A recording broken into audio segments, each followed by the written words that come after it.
Hi, baby. Hi. Mm. Mm. Mm. Good baby. Good baby. Oh, who are you barking at? She's funny. Hi, big boy. Hi, big boy. Wow. Hi,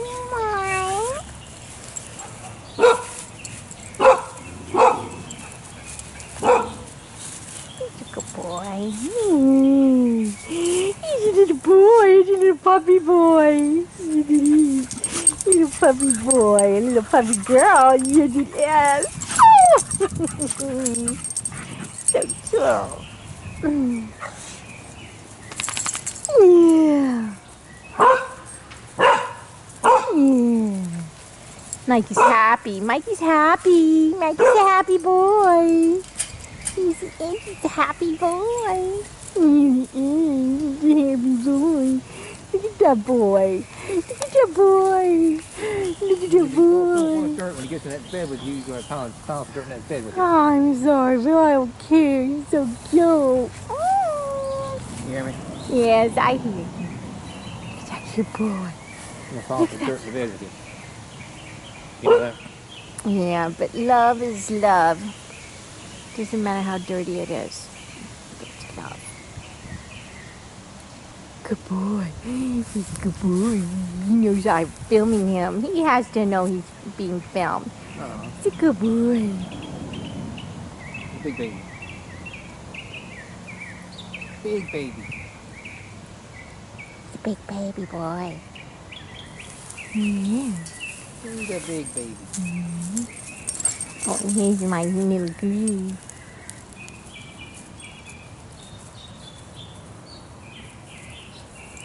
He's getting his suntan. Getting his suntan. And what's this little girl doing? Pitching some rays. Yeah.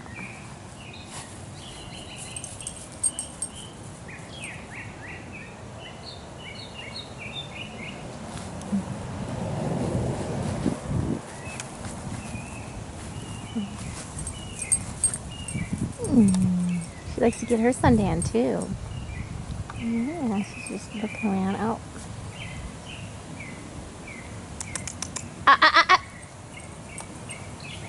You be good.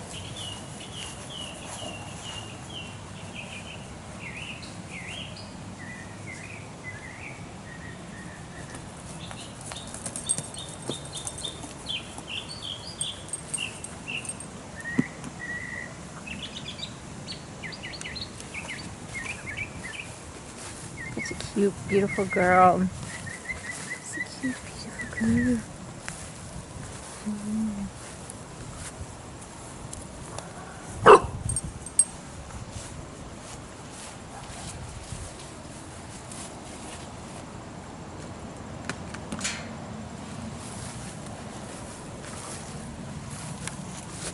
Oh, beautiful.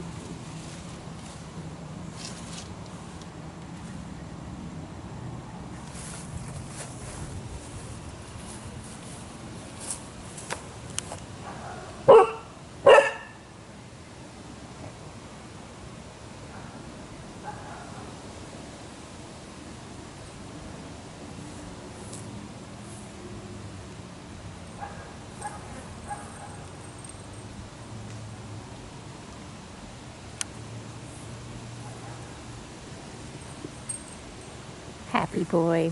Okay. All right. Let's talk. Let's have our little conversation.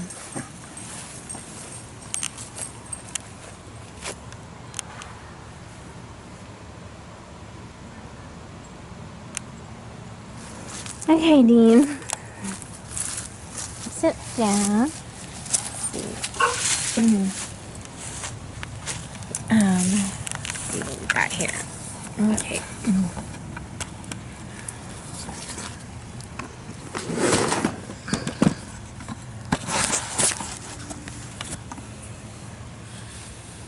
Okay, looking up. I don't know how great this is going to look, but it'll be alright, I guess. So you're still okay. You got An hour till you have to work with your mom. No, 30 minutes. It's 2 p.m. Every day you have to go down the street. Right. And what do you have to do, Dean? Have to get Gene out of bed and get him fed. And who's Gene? My eldest brother. And why do you have to take care of him? Because he's totally disabled. How is he disabled? Physically and mentally. Physically and mentally. Right. He can't do anything for himself. Nope. So he can't even get out of bed, can he? Nope. Look at these cute dogs.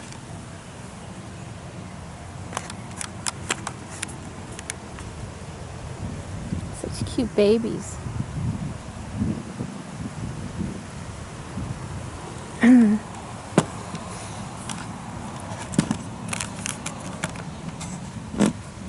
Okay, so can you see yourself? Yeah. But look into the camera, you know, rather than at yourself. I tend to look at myself all the time, and I shouldn't, you know. You want to get a little closer? And I can pull this a little closer too. Okay. So you're about to go down the street, Right. And this is your life, right? Day in, day out. Right, 7 days a week. No vacation. Nope. And that's not the only time you have to go down the street to help. And how long does it take? You help from 2:30 until when? 4. At least, right? Right. And then when do you go? And then are you all done for the day? Nope. Okay. What happens next? 10 o'clock tonight. 10 p.m. What do you have to do at 10 p.m.? Put him back in bed. Put him back in bed because he's too heavy, right? You're the only one that can lift him. Right. But your mother wants him in a regular chair until 10 p.m. watching TV, right? Right. So you pick him up, and what else do you do? You move him to his bed. And I clean him up. You clean him up. Sometimes you give him a full sponge bath, right? Or do you put him in the shower? No. You don't. I do that on the weekends. You put him in the shower on the weekends. Otherwise, he gets a sponge bath. Right. And you just get him set up for the night, and he's in bed watching TV when you leave, right? Right. Right. And he doesn't get up until the next day at 2:30 when you come, right? Right. Is that right? Right. Oh, look at this girl. She's running around. Oh, she's so cute. I wish I could get her. Let's see. There she is over there. Look at this girl go. Yeah. Look at that. Look at that. She's like a greyhound. Right. Look at her. You're so cute. Yeah, good baby. So cute. Good baby. It's like a greyhound girl. Okay. She's so cute. So, why don't you stop? I mean, why do you keep? If you don't, do you like doing this? A case of have to. Okay, you have to do it. Why do you have to do it? Because somebody else can do it for me. You can't do it for yourself. And Okay, why doesn't? Okay, but you don't really. It's not something you would do if somebody else could do it for you, right? Or is it? Would you do it no matter what? Or if they would hire somebody, I'd be all right with that. you'd be okay with that, right? Why doesn't your mother hire somebody with the money she receives from the government? He's been disabled since birth, so she receives a lot of money, has over a long period of time, right? How old is he now? 62 this year. He's 62. So for 62 years, she has been receiving money from the government for his care, and she's never paid anyone to help her, except she maybe gives you a few bucks here and there. Throws the dog a bone, as we say, right? But that's it, right? She doesn't pay anyone to help her. Why is that? Because she likes to pad her bank account, right? And isn't that considered a crime in the United States? Is it? I mean, to pocket your adult son's disability payments so that you have a nice, sweet bank account. Isn't Right. that supposed to be against the law? It's supposed to be, right? But she's 80 whatever, and nobody's ever going to turn her in, and Right. she's gotten away with it for all this time, so, Right. you know, I can just make a video and, you know, nobody will notice and care.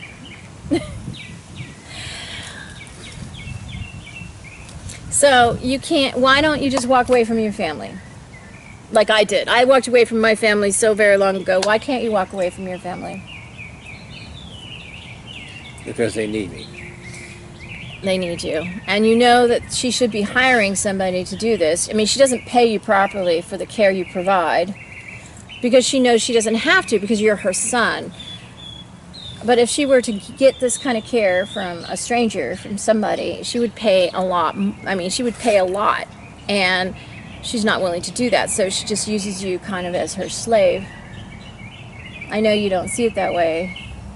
And she doesn't see it that way. She thinks that's part of being a son, right? To do all this to help her with her disabled son, who she receives a lot of money for, that she uses to put in her bank account instead of paying somebody properly. I mean, if she paid her son properly, that would be nice, right? Yeah.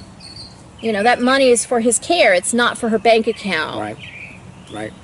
And you have not seen any of that money. I mean, very little of it. I mean, just pocket change is what you get. She pays you out of her pension, her husband's pension. She doesn't even touch any other money. She doesn't even, I guess she thinks she's poor. She says she's poor because she puts her husband's pension together with her Social Security check, and that's all the money she thinks she has every month, right? Or she pretends that's the only money she has every month. And then she can't afford to pay you more than she does, right? What I'm saying is, I mean, with her Social Security and her pension, that amounts to not even $1,000 a month for her, right? Right? Right? I don't know. I don't know how to do Okay, we don't know. But anyway, she throws you dollars a month, which is supposed to cover all your gas, all the wear and tear to your car, because he does errands for her, he mows her lawn, she pays a little extra for that, right? But you know, he has to buy the gas, he has to maintain the equipment and maintain our vehicles, you know. Yep. And of course she never pays what the going rate is. You know, you do all her handyman work, plumbing, electrical, everything, unless she decides to hire somebody else and pay them more. Well, she never pays full price because everybody feels sorry for her because she has a disabled son, and you know, Right. she always talks him down. Right. So she never pays full market price. Right. But if she's going to pay anyone, she's going to pay somebody else, not you. It seems you just get the pocket change because you're her son. So anyway, this is the way of our life, right? And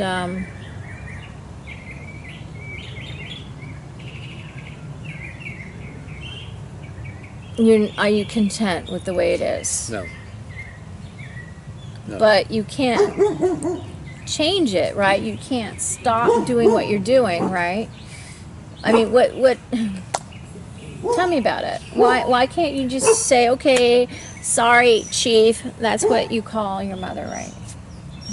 You call her Chief. Why do you call her Chief? Because the chiefs and the sergeants are in the outfit. Right. You and Dennis, your twin brother, call her Chief, right? And this makes her very pleased, doesn't it? She likes to be called Chief. Can Right. you imagine a mother? I mean, I can't imagine being a mother and allowing my children to call me Chief. I would want to be called Mom. That's just me. Let me just check on the dogs, make sure they're not doing anything they're not supposed to. What are you doing? Okay, everybody's okay? Lily, where are you? Yes, Okay. Lily right here. All right. There's my Lily Good baby. dogs. She's a good baby. Yes, she is. She's a good baby. She's a good baby. My good babies. Good baby. Yeah. Good babies. She's a good baby, Mom. She's a good baby. She's a baby. She's a good girl. She's a good baby. She's a good girl. She's a good baby. Yes, you are. You're a good baby. Yeah, you're both good babies. Yes, you are. Good babies. Good babies. Sweet babies. Sweet baby. Good baby. It's a baby. I love you, Aw. baby. Love Good you. baby. She always likes to climb up Good in, baby. in laps. Yeah. Good baby. She wants to be in your lap, Dean. Good baby. Yes, you are. Good baby. She wants to be in your lap. Such a good baby. Such a good baby. Good baby. She's a good girl. Sweet baby. All right, so why don't you just walk away like I did from my family, you know, when my family treated me like a slave all the time, I just walked away. Why can't you walk away? Because I have too much invested. You did. It's been, you're now, how old are you, Dean? 59 going on 60. And you've always been there for them, right? Right. And now you're the one that does the majority of work. Why? And you've been doing the majority of the work. First of all, because you have handyman skills, right? That Dennis, his twin brother, doesn't have. And why else? Well, your twin, he had a car accident. Right. And when did he have a car accident? Back in 2016. June, right? Right. And ever since then, what is the case? He's on disability. Right, and he can't lift more than what? 10 pounds. Supposedly. I mean, I can't believe he can't lift more than 10 pounds. But for the longest time, he couldn't drive. He and he still claims he can't lift more than 10 pounds, which is crazy. So you have to do everything, and you don't get a day off, right? It used to be that you used to get days off, right? You got a couple days off because Dennis would take over for you, and you'd give him a couple days off, and vice versa, right? You cooperated as a team, but now it's all on you, right? I mean, he lives there, and so he has to earn his keep, in a way. I mean, room and board he gets, and, so he helps out. He does laundry, he does dishes, he helps cook. That's part of earning his keep. And he takes care of Jean a little bit, right? But it's on you to be there every day, even though you don't live there. You don't have to earn room and board, right? No. You live down the street. And but your mother expects you, if you don't show up on time, she's calling me, she's calling you. It's a big trauma. You have to be there promptly at 2:30 p.m. and promptly at 10 p.m. every night. It used to be later. She used to want you there at 11 p.m. But you and I talked about it, and I got you to go early. And so you wouldn't be up all night. I mean, it was crazy. You had to... it was hard. It was when you were sleeping that she wanted you to be there. You naturally fall asleep early, and finally you got her used to 10 p.m. And that way, I get him into bed. By the time I get him cleaned up and get him squared away, then his favorite show, the Hogan's Heroes, comes on. Yeah. Then he's there to watch his Hogan's Heroes. Right. That's how you talk to your mother into it. Otherwise you'd still be going there at 11 p.m. And that was me who somehow made you go early, and you were the one that came up with the idea that he needed to be ready to watch Hogan's Heroes at what time? 10:30. Yeah. Right. So that's how we convinced. Right. Well, how you convinced her to let you come early. Babies. So you can't walk away because it's been 59 plus years, almost 60 years, and what would happen if you walked away? Well, I don't know, maybe Dennis would be at our door every day ringing the doorbell. He used to ring the doorbell all the time, and I guess we kind of had it out once, and he doesn't do that anymore. Thank goodness. It was really annoying to have the doorbell ringing like 5 times a day. Right. And then your mother ringing the phone like 10 times a day. She doesn't do that as much anymore. Right. Thank goodness. Right. So what's going to happen when your mother dies? How are you going to cope with that? Because she could die at any time, right? Right. What's wrong with her? Tell everybody what's wrong. Oh, she's got heart troubles and vascular problems and this problem, that problem. She's got a whole grocery list of stuff wrong with her. And her heart is at what percent capacity? 30%. 30? She's down to 30 now? So really, I mean, she could have heart failure at any time, right? So are you prepared for that? Yeah, yeah. When she dies, what are you going to do with your life? I mean, because nowadays your whole life revolves around your mother down the street. I'm your wife, but I really feel like she's your first wife and I'm number two. It feels like that. It feels like she's number one, and that's the way she likes it. And she likes that. And she always had an issue with all of your wives. And boy, I'm the wife that got along with her the most, right? But, I am also now officially the wife you've had the longest. And there's no divorce on the horizon, right? I mean, right? Let me know if there is. So that's an issue for her. She really wanted you to ditch me by now because she's very concerned that I'm going to get my hands on her money, which I have no interest in because I have my own money. I'm not interested in her money. I'm interested in my own money. The money you would ever inherit. Well, first of all, have you inherited? I mean, what's the situation with her will? Tell them the latest. Understanding Dennis is going to get the whole thing. Yeah, Dennis, who's disabled, who tell us how he's disabled. Like, what is his behavior like? He was always a little on the disabled side. Right. He has managed to hold down a job for 26 years over right. at University Hospital, but he's very fragile, to say the least. I think he's partially autistic. He can't even look people in the eye when he talks to them. It's very strange. He's a very strange person. And I think people who've known him a long time are just, they kind of, he's a little more comfortable with them if he knows them for a long time. But, everybody just kind of tolerates the way he is, because that's just Dennis, right? Tell us about Dennis. Yeah, that's right. And so now he has mental problems, brain problems. Well, since his accident in 2016, he has even more. I mean, he used to have behavioral problems, right? He used to have, like, what would you say? He used to have temper tantrums and stuff back, before his accident. Right. But now they're a lot more frequent and a lot more severe, right? Right. And, but he can't always drive, right? Because he can't focus for very long, right? Right.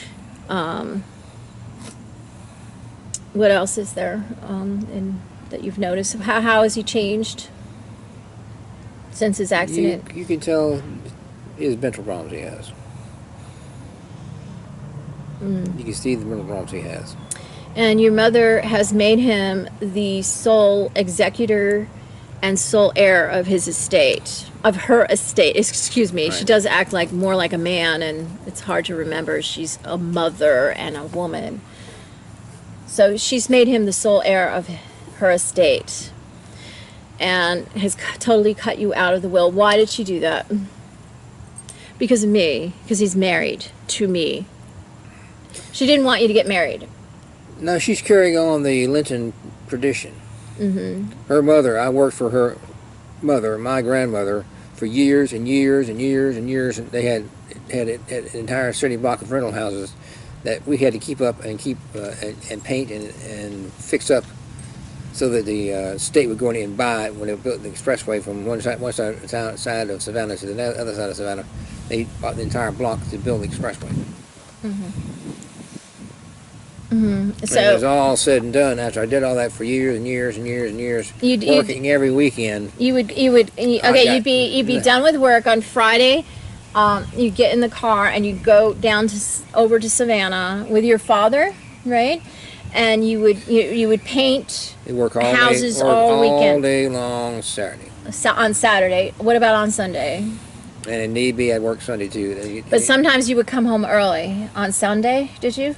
So I get ready to go to work on Monday. And sometimes you work also on Sunday, and then you come home in the evening. Right. How long does it take to get to Savannah? About 3 hours.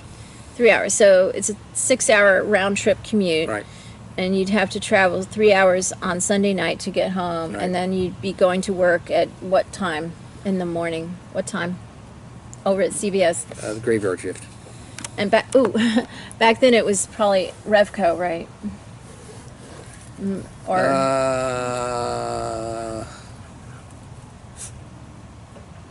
right. It was Revco. Mm-hmm. They bought us out in 95.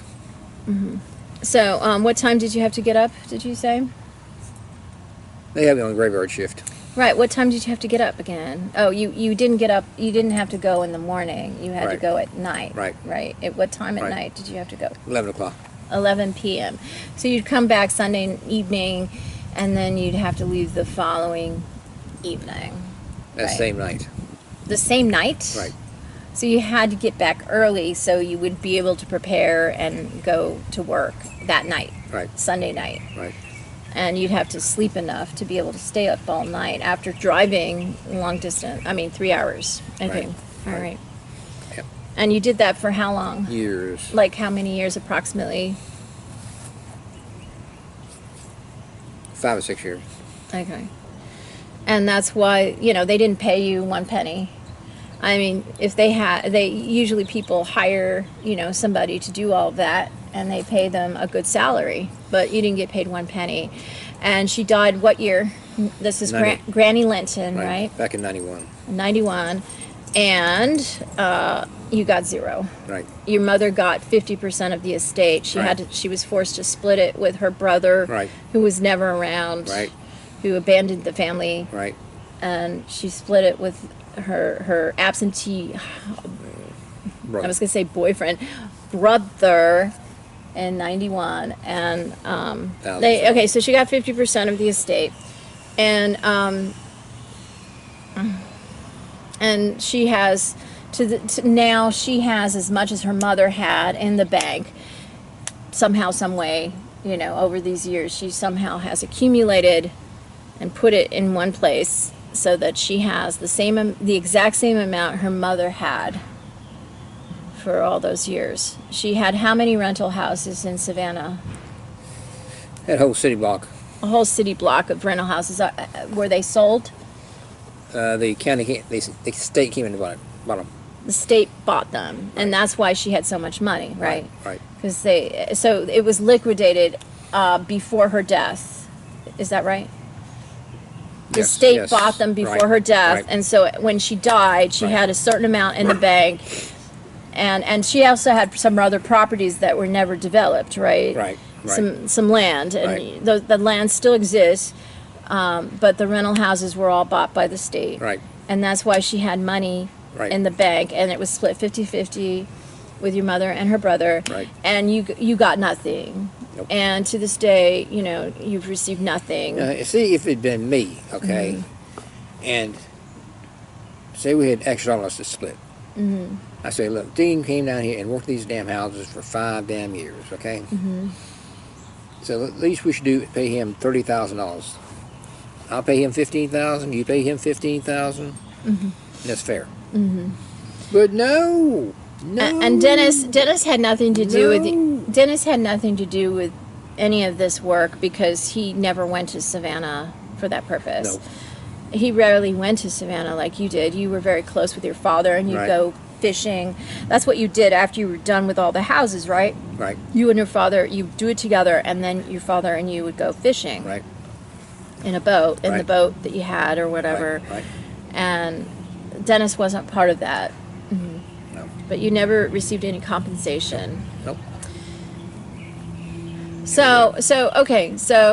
And now you're cut out of the will, and that's because you're married.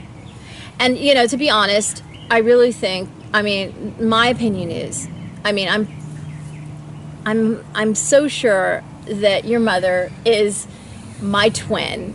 I know that sounds really wacky and weird, and I've told Dean all about this. My twin in another body, because she's just like my identical twin whose name is Chris. And I believe that Chris thinks that when she dies as Dean's mother, that I really do believe that she believes that Chris will come over here to this neighborhood, knock on the door, and Dennis will answer, and she'll say, hi, I'm your mother, the true identity of your mother, and you're going to marry me. I'm Claire's identical twin, and you're going to marry me. And she's going to marry him, and she's going to have all her money back. That's what I think, and that's why she's disinheriting you even though you do the bulk of the work for her and make it possible for her to hold on to all her money in her bank account instead of paying it out to somebody to help her take care of Jean, you know, she uses you like a slave so she can hold on to all that money so that when she dies, Chris, my identical twin sister, Chris, will come down here and knock on the door and marry Dennis and have all her money back. That's what I believe. We'll see if I'm right. Maybe Chris... See, I don't think Chris remembers anything. I think they wiped her mind clean, like they wiped my mind clean. I mean, I don't remember all the people I was and everything that happened. I just remember a little snippet. They don't allow you to remember that stuff. So, but I really think your mother thinks that Chris is going to remember everything and know where to go and what to do. And, you know, it's just ridiculous. That's what I think she thinks. But anyway, so you, meanwhile, you've put in all this time and effort and hardship, and you've got nothing to show for it. You just have me, and that's it. And I hope, I don't know if you feel like I'm worth it. I know you love me and everything, but, and, you know, I had an income that paid all your bills. So, you know, I know that when you were forced to retire, and, you know, it was, what year was it? 11. Right, when you were 50 years old, you didn't have any skills to get any other job. You'd been working for them since you were 17 years old. You'd never even applied for that job. You just got it through word of mouth, right? Somebody introduced you, somebody connected you. It was like, okay, you've got the job. You never knew how to interview or fill out applications or anything like that. You never learned how to do that stuff. And so when they let you loose, you know, and forced you to retire at age 50, you know, it was really hard to start all over. And you haven't been able to find, you know, you know, sustainable work, you know, work that's life-sustaining. What is it called? The Social Security Administration calls it something. They have a term for it. And you haven't been able to do that. And so when you met me, I had, you know, a Social Security income, and you thought, you know, and it paid all the bills, and that was great. But then things changed, and I was trying to develop a business to support us because I knew you couldn't support us. You know, you couldn't, you know, and I knew your mother monopolized your time, all your time. You know, when you got a job, she kind of forced you to quit. And so I had to be the provider. And my motivation to develop a business and somehow a career to support us, I put a lot on credit cards, and I got us into a lot of debt. And I also had to travel to try to attempt to get my money, the money that's mine in my name and my name alone. And I wasn't successful. And so I had to pay for a lot of travel expenses, you know, and it just all added up. And as a result, I can barely sustain all our bills. And we depleted your retirement savings. And since we got married, I've dipped into my retirement fund. That's what I'm saying. And dipped and dipped and dipped. That's what I'm saying. I know. What I'm saying is, you know, I paid all the bills, but then the bills got more, you know, got bigger and bigger because I was, you know, trying to start something, you know, start a career, start a business. I was also trying to get my money simultaneously. And yeah, the expenses got so much and I could only pay for so much. And we depleted your retirement savings is what happened. You know, you started out with a certain amount and it's gone. And, you know, of course, I've always promised that I will replace it. I mean, no one's going to replace all the money I paid. I paid for everything. So really, in a way, you and I both have skin in the game, right? We both have contributed about the same amount over time. You know, it's not just me paying all the bills. You've helped. And it's been about 50-50, I would say, over time. It's about equal what we have contributed to our marriage and our partnership. But it's really, you know, it's really time that things change, don't you think? Isn't it time for a new life, a new way? It's like this is not sustainable, and neither one of us are happy about our financial situation, are we? But we love each other, right? I mean, I love you. You love me. Of course. And I know your mother tends to equate our marriage with our financial situation. Do you see our marriage as our financial situation? No. I mean, I think that's insane to equate a marriage with a financial situation. Yeah, our finances are not great. I'm paying all the bills. I'm doing it by myself. Pretty much. You've been helping. You donate your plasma.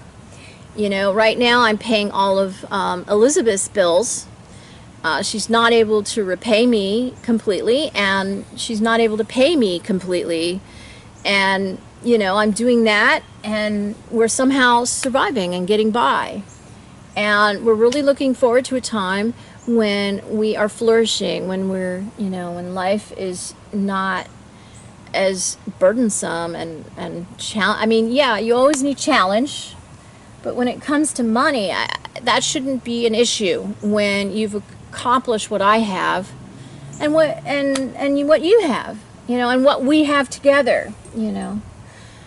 But I mean, we have a love that supersedes all, and, you know, it's just, we want it to get a little better. We deserve it to get a little better. We've paid our dues, and it's time for life to be a little easier. I mean, I know that a lot of people in the world, they don't have it easy, you know, and we relate, but we need to have it easier so we can actually help those people who have it tough. We understand. We've been there. We've done that. And with the right finances, we could really do something to help people because we've been there. You know, you can't help people if you don't know what they're going through, if you don't understand what they're going through. The only way to really help people is to have been there yourself, and we have been. Right. But it's like, okay, we've had that experience, and I think it's time for a new experience, isn't it? It'd be nice to be able to make use of our life experience instead of just continuing to suffer like so many people in the world. I mean, it seems kind of pointless, doesn't it? Right. And aggravating. I mean, it just seems like, what's the point? I mean, is this our existence forever and ever? I mean, what is the point? Right. Exactly. It's a waste of time if we can't do something with our life experience and really help people. Right. And you see, we're here in the yard, and nobody's trying to climb over, jump over the fences, or dig under fences, or whatever. Yeah, I filmed the dogs earlier today, and yeah, they're not trying to do anything, and it's clear that we have a stalker, Dean, who let them out, because there's no way that they got out by themselves, is it? Is there? There's no way they got out by themselves. Apparently not. Here they are. Look at this boy, sound asleep. Mm-hmm. And there's the girl in the sun. Miss Lily. Mm-hmm. Miss Lily. It makes me happy to see Mikey sleeping like that. Mikey. Such a good boy. So Dean, do you have anything more to say about this? Is my birthday video. You know, I'm 55. Happy birthday. not that I wanted you to say that, but do you have anything, like, this is a video I wanted to put together for my birthday, you know, just kind of like stating how we feel at this point in our life. I'm turning 55 today, and, you know, I'm officially a senior citizen like you. Right. And this is what we want to say about our life. In February, I'll be 60. He'll be the big 60 in February. Right. But I mean, is there anything else you want to say regarding our life today, what we've been through, where we're going? What do you want to say? You know, now that I'm 55, this is my 55th birthday, it's like, okay, where's my money already? I mean, is there anything you want to say about that, or are we done? Well, I'm hoping that you will get what you deserve, money-wise. What is mine? Which is yours. And I have earned it. It's not like I haven't earned it. It's a huge, vast amount, but I earned it with my blood, sweat, and tears. So, you know, I mean, most people who are heirs to an estate, they haven't earned it. They just are born to the right people, right? And they just, yeah, I was born to the right people, but, you know, it wasn't an effortless birth. I mean, I was working for it in utero. This, you know, I was earning this money in utero, you know, because my mother was a heroin and addict and drunk, yeah, and I had to overcome that in utero. You know, she was an active heroin addict and alcoholic in utero. Well, we were us triplets were in utero, and that alone earned, you know, what I have to my name. But if that wasn't enough, I lived an entire childhood and even, you know, into my adulthood. I've been tortured. I'm still being tortured. And I mean, I'm not being, you know, raped and violated that way, thank goodness, but I'm still being tortured from afar. Just the fact that I don't have my money yet is a torture. You know, I have all these memories. You know, for a long time I didn't even remember anything, and that was bliss. You know, ignorance is bliss, as they say. But now that I remember it, that is a torture. They don't even have to lift a finger to do anything, and I'm tortured because I remember everything that I did, everything that happened, and how I've earned this money with my own blood, sweat, and tears. Every detail, I mean, not every detail do I remember, but I remember highlights and crucial moments, and that my mind has brought to the fore, and it's a torture to remember everything and be forced to live this life in a box that we live today. Do you feel trapped in a box yourself? I mean, I know that you've always lived in this neighborhood, in this town. Well, you know, I know when you were born, you lived in a different neighborhood nearby, but from age, what is it, 1.5 on, you lived in this neighborhood. Right. But you were born here in Augusta. Right. And, you know, this is what you're used to. But now that I'm in your life, are you satisfied with our life here? I mean, you could live this way for the rest of your life, right? If you had what you needed. Yeah. But we don't have the security that you once had, or the income you once had. And that's not comfortable. And, you know, of course, now that you've heard my story, you want me to get what is mine, right? Sure. How would that make you feel if I got what is mine? That would make me very happy. Make me happy for you, not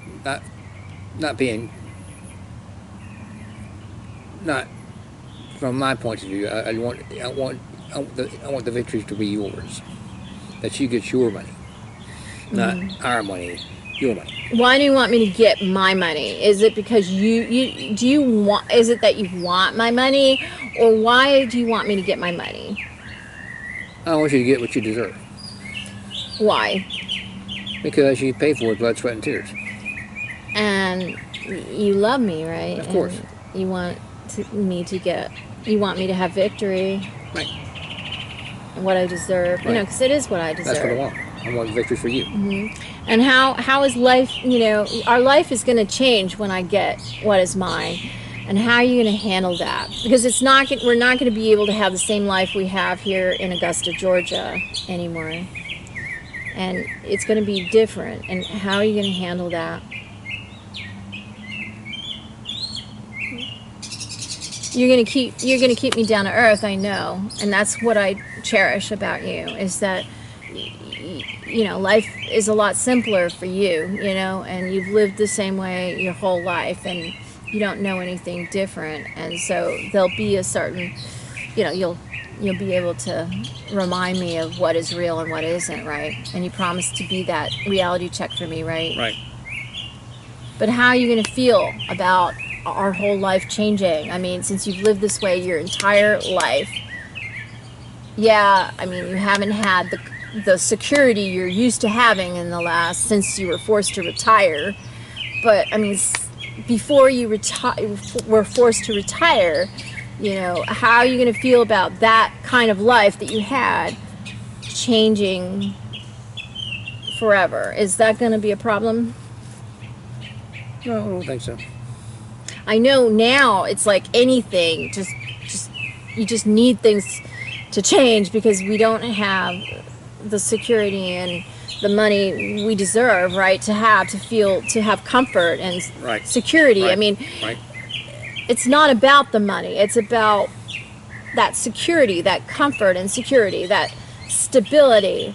You know, not having to worry about paying bills, not having to worry about being able to afford what we need. My big thing is when we go to the bank, okay, we're going to get $51,000 out of their account. And we're going to have them electronically send it over to the mortgage holder and pay the damn house off. Yeah, it bothers you very much that we have a mortgage because of the debt I got us into. We had to get a mortgage. Dean had paid his house off within 2 years. He owned his house outright for years and years. I mean, it took him 2 years, right? 2 years. Wasn't it 2 years? 2 years. He bought his house in what year? 1993. And paid it off in 95. And he paid it off in 95, and he owned his house outright all that time. And because of the debt I put us in, we had to get a mortgage. And, you know, I mean, I would say the majority of people who own houses have a mortgage, but Dean feels like a complete failure having a mortgage. His mother never ceases to, you know, drill that into his head that he, you know, because he has a mortgage, he doesn't own his own house. The bank owns the house, right? And he you know, and he for a long time he didn't let me live it down, but he's lightened up.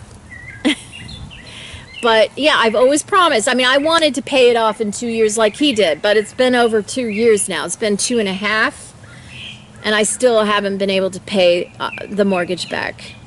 It was my dream to do it in 2 years like you, but we're still waiting for that possibility to become a reality. And that's the first thing you want to pay off when I get my money. What else are we going to do when I get my money? What are the we want? I know you want to replenish your retirement savings, but Dean, I'm going to pay Dean all the money I was going to pay my former husband, Ron Goldman. He was going to get $1 million a year. The Goldmans have stolen that money. He never saw one penny of it. He was killed before he ever received one penny of his $1 million a year. He was killed by David Wayne Craig on June 11th. No, June 12th, excuse me. He took me out to dinner and introduced me to all his friends on June 11th, and that also is the birthday of my first naturally conceived genetic child. But yeah, he was murdered on Sunday, June 12th, 1994. So by now, that would be 2004 is 10 years, so that's, well, it's 26 years, right, Dean? Right. And in June, it'll be 27.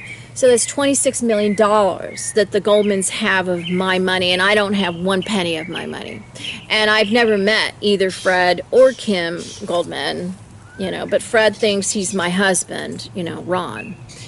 But anyway, that's what I'm paying Dean. I'm going to pay him all of that, $26 million. So I think that wipes out my, you know, that takes care of your retirement savings. When you say, I mean, I don't have to give you the $26 million and also replenish your retirement savings and also pay the mortgage, right? I think that, well, I mean, I'm going to pay the mortgage, but what I'm saying is I think that wipes out that debt, right? Okay, that's what I want to do for Dean because I love him. And, you know, I love him. And, but do you need, but you've, I'll tell you what you should do. Okay. Okay. Mm-hmm. Once we do that, then you go down there and you order a brand new Montero Sports with a 3.0 liter V6. I thought you said that the Montero Sports they make now are not as good as mine. New Monteros, they have 4 cylinders. Right. You said a new Montero Sport was 6 cylinders, but the new ones don't have the 6 cylinders. No. You're saying a used one, or what? What are you talking Brand about? new one comes with a damn 4-cylinder. Right, and you said 6 just now. Right. Why- You probably had the option to put a 6 in it. Oh, you'd have to pay The extra. standard one comes with a 4-cylinder. So you're saying that I could order a V6 Right. for my Montero. I could get a new one with a V6. Right. It's The standard one in the past was a V6, but now it's a Right. V4, right? Right. Do they call it No, V4s? inline 4. Okay. Yeah. Why, you want me to buy a new one? I mean, what about, it's my Love Mobile, the one I have. Yeah, I know. But And you always talk about going down to the junkyard and getting new parts, like parts of my body, or like what a new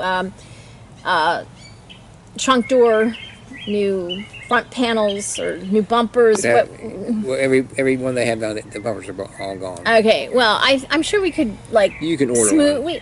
Or somebody could do the body work and paint it, and it would be beautiful. You just order one. You can order one for $300. All right. Well, anyway, you don't want to do that anymore? You want me to get a new one? This is my Love Mobile. I have to keep this one going. Okay. It's my Love Mobile. We get the money, we order a brand new bumper for it, and we'll take that bad bumper off, put a new bumper back on. Mm-hmm. And, Get a really nice paint job, and change the right and fender. what kind of paint is it that I need? Enamel paint. Enamel. That way it's always shiny. Mm-hmm. And it doesn't flake off. It's just it's there all the time, and it's shiny all the time. Yeah. You got to keep the Love Mobile going. Okay. All right. Yeah. See, he's late for Chief. He's Chief. Yep. She has a fit if he's late. It's 2:45, and he was supposed to be there at 2:30, so he's got to go. All right. See, he's like, he gets all like panicked when he's late. Like at 2:29, he's like, he freaks out. All right, so I just wanted you to get to know Dean and me. Well, Dean, because you know me, right? So you understand our situation together. Because I think a lot of people don't really understand the situation we're in. And we are really looking forward to a new life, so we don't have to worry so much, and we can relax. We deserve a little a little break.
I guess we're done.